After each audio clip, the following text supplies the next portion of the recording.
Our problems with money are usually caused by ourselves. This happens when we can't control our emotions or when we compare ourselves too much with others. Sometimes we want to live like someone else, but when our desires are greater than our ability to make money, we end up getting into debt. This can make us feel poor because it drains our emotional and spiritual energy. It is like this, but we can change it. Let's follow this video until the end, and I'm sure you will leave here with new knowledge in your heart and a cyber key to prosperity. We need to improve our ability to accomplish things and to think better. We need to be above average because those who just do what is asked rarely get recognition. So let's start this video with the right comment: I am above average. Just with this, I am above average, when I see your comment, I will give it a little heart, because if you are someone who really wants to change your life and have already commented, let's continue. As I was saying, many times we create our own financial problems because of emotional lack of control or comparing ourselves to others. I have also found myself in this situation. Sometimes we want to live like others and end up renting a place, buying a house we can't afford, or buying a car beyond our means. I am not here to judge anyone because I have been through this too. I used to be that person who bought things without thinking, but believe me, this can lead to misery and deep regret. I have experienced this and learned from it. After facing financial problems a few years ago, I learned a lesson and never bought beyond my means again. Now, when I think about buying something like a car, I carefully consider if I can really afford it without stretching my budget. Only then do I consider the purchase. This doesn't mean I never take advantage of installments or promotions. What I mean is, if I can buy something, I buy it, but if I can't afford it, I prioritize the most important things. Being rich is not about wanting to impress others, but about managing your finances responsibly. People may be impressed with you, but if your financial life is based on debt and is about to collapse, you will only grow as much as your capacity allows. Many say a person is the result of their capabilities, but what about heirs? For them, the original capacity matters. It doesn't matter anymore because they inherited their wealth, but someone at some point had the ability to build that fortune. Now, the person who inherits it needs to have the capacity to maintain or even multiply the received amount. The capacity is fundamental to determining the level of prosperity. When our desires exceed our ability to produce, we start accumulating debt. These debts make us feel poor because they drain our emotional and spiritual energy. Therefore, don't get emotionally carried away to the point of desiring more than you can financially produce. Your capacity to generate wealth needs to be greater than your desires. The fewer material desires you have, the more chances you have to prosper. I lived in poverty for most of my life, but now I am doing a little better. Nowadays, I don't face financial difficulties, and if I had to point out just one reason for that, it would be my mindset. God's blessing has always been with me, but it's important to understand that this blessing doesn't guarantee money. Money is the result of our work, and this work will generate desires if we have the right mindset. So the first step to prosper financially is to overcome ignorance.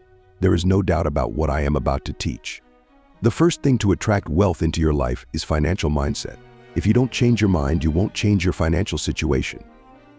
If you don't alter your way of thinking, your bank account will remain the same. Believe what I am saying. Your mindset will determine your ability to manage what you are capable of handling. Ignorance is the root of poverty. If you remain ignorant, you will stay poor forever. You need to change the way you think about money. Changing your mindset regarding money is not easy because we grew up with a fixed model, an established idea about money in our minds. For many people like me who grew up in a religion, money is seen as a sin. Money is not a sin, but it can lead to many sins. Money facilitates pride, for example, or arrogance. Remember the story of the prodigal son. He took his entire inheritance and let pride get to his head. In the end, he ended up desiring even the pig's food. He decided to return to his father and humbly confess his mistake. He said, "Father, I have sinned against heaven and against you. I am no longer worthy to be called your son. Treat me as one of your servants." He started from zero. But he did not accept to remain in misery. When confronted with difficulties, people say, "This is what I deserve," but your mindset determines where you will end up. Your way of thinking influences how you achieve success. Take the child of a billionaire with the same mentality as their parent. If they lose everything and end up on the streets, they will find a way to rise again because their mentality is different. You need to understand that mindset is the foundation of prosperity. If you think your mindset is limited, that you don't even know how to make money or what to desire, know that it is possible to change. One way to change your mindset is to change your environment. We are influenced by our environment. When we start frequenting challenging environments, instead of judging, we can learn from them. Unfortunately, some people enter challenging environments and spend the whole time judging. Look at that person with expensive shoes, or look at that one with a luxury car, instead of learning how these people achieved what they have. They prefer to judge, and this makes these challenging environments fail to change their mindset because their hearts are closed and their minds are too hard to learn. People who truly love money and see it as a goal will never be satisfied. Even if they earn millions, they will always feel envious of those who have more. If they buy a plane, they will see someone with a bigger plane and think, I am never satisfied with what I have. In summary, the first step to changing your mindset is to have the correct motivation to seek money, and this motivation should be to fulfill your purpose in life. Unlock wealth in 90 days with the wisdom of a 7,000-year-old wizard. The Wealth Wizard's Secrets to be Rich. Achieving wealth in 90 days helps you overcome limiting beliefs, reprogram your mind, and set clear goals. This transformative guide, packed with motivational stories and practical exercises, is your path to prosperity. Get it now for the promotional price, available only today. Click on the pinned comment link and start your journey to wealth now. As the Bible says in Ecclesiastes chapter 11, verse 10 and chapter 5, verse 10, whoever loves money never has enough. Whoever loves wealth is never satisfied with their income. If you want to be rich, have few desires. If you want to be poor, have many desires. Even if you have more, having many desires will never stop you from desiring and will make you feel poor. On the other hand, those who earn less but have fewer desires feel satisfied because their desires are moderate. The problem with people is that they want money for the sake of money. They want to do business just to get rich, to buy luxurious things, and show off to others. However, this behavior can cause emotional issues and won't attract divine blessings or bring true satisfaction. When we see people who have achieved success in life without giving up their faith in God and still prospered financially, we understand that changing the mindset and placing trust in God makes money a natural consequence of investing in your life's purpose. Yes, money is essential for our lives. We need money to pay bills, to educate our children, to buy food, and much more. The problem arises when money becomes our master, when we start idolizing it. Prosperity with God's blessing is important, but it is crucial that money is not placed first in our lives. We must understand that money exists to serve us, not the other way around. Furthermore, it is essential to understand that there are basic principles of prosperity. The first is mindset. We need to have a prosperity mindset, a wealth mindset. Secondly, it is important to have a shielded heart, a firm heart that does not get carried away by the superficiality and materiality of this world. Those who are easily impressed by material things are not yet ready to truly prosper. The third thing you need to do if you really want to prosper is to learn to work with strategies and to offer yourself, even in the biblical story of the widow and Elisha. We see that if you don't work and don't sell, you won't succeed. Let's remember this story. The widow's husband worked for Elisha in the school of prophets. When he died, he left the widow and her children in debt, and the creditors were about to take the children as payment for the debts. The widow sought help from Elisha, and he told her she needed to do something. So, what did she do? She gathered all the vessels she had in the house. Even when she thought she had nothing, there was always something God could use. The widow said she had a jar of oil. Elisha instructed her to gather as many vessels as possible. The woman started the day in debt and ended it with her debts paid and a reserve of oil that sustained her financially. But note that it wasn't just a miracle that happened, she also had to work. God doesn't just give money to anyone for free, He blesses the work of our hands. So I have asked God for strategies, health, and wisdom. Money alone won't prosper you as emotionally, spiritually, or as a family, but it will help financially. A person has money because, as it is written in Matthew chapter 25, starting from verse 14, it is like a man going on a journey who called his servants and entrusted his wealth to them. To one he gave 5 talents, to another 2, and to another 1, each according to his ability. Then he went on his journey. After a long time, the master returned and settled accounts with them. The man who had received 5 talents brought the other 5. "Master," he said, "you entrusted me with 5 talents. See, I have gained 5 more." His master replied, "Well done, good and faithful servant. You have been faithful with a few things, I will put you in charge of many things.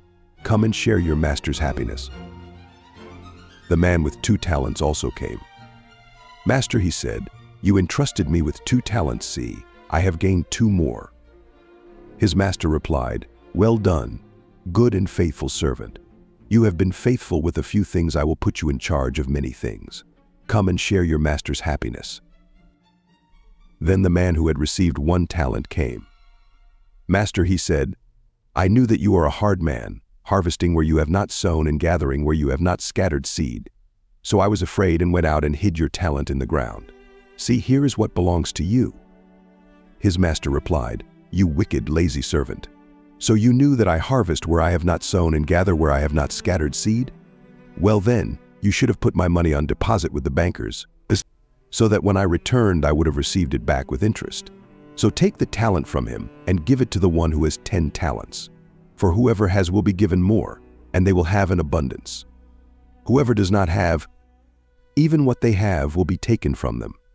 And throw that worthless servant outside into the darkness, where there will be weeping and gnashing of teeth."